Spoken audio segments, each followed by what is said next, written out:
Breaking: Rotten Dem hauled out of Capitol in handcuffs, won't see her again. It's the end of Democrat debauchery in Washington, D.C., as the lunatic left has come out of the woodwork to inflict revenge on the man they didn't want win the election. President Donald Trump has withstood every vengeful attempt from the left to take him out, and now karma is catching up to those who thought they were above the law but have just found themselves on the wrong side of it.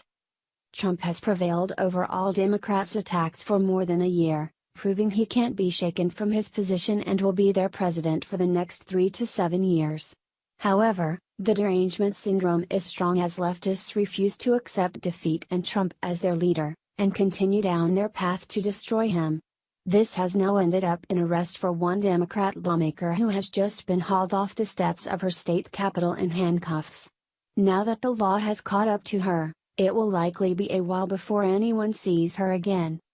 It's ironic that those who are lawmakers have a tendency to forget that we're a nation of laws, or simply feel that they personally aren't held accountable to them. This is also true of trying to give rights to people who haven't earned them and defending them for breaking the law, with specific regard to those in this country illegally. Democrats want to keep so-called dreamers here because they rely heavily on this invading army for their votes that will help them win in the next election. Former illegal alien turned state representative for Arizona, Isla Blank, was willing to risk her own freedom for theirs by abusing her position.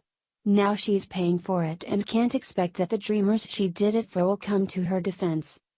Arizona State Representative Isla Blank was arrested yesterday in Washington, D.C. while protesting against the potential expiration of DACA, the Blaze reported. The lawmaker has been open about her previous status as an illegal immigrant, telling Arizona's Mesa Independent, "I'm not embarrassed about the fact that I was undocumented.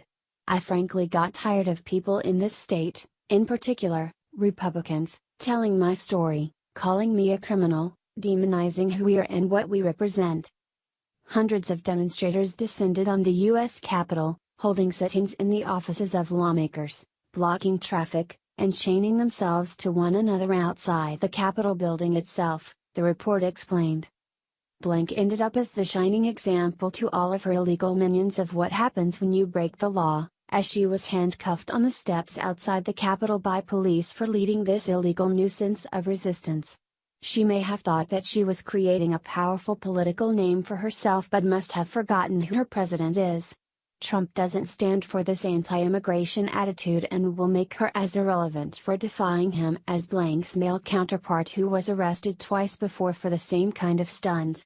Since then, America has seen a lot less of Democratic Representative Luis Gutierrez of Illinois. Gutierrez was one of the most vocal immigration reform advocates who came out of his hiding hole a second time since his first arrest outside the Trump Tower in New York City. He tried again to make a statement by doubling down on his depravity after Trump's travel ban went into full effect. Just as he should have learned from his first experience, he was arrested yet again.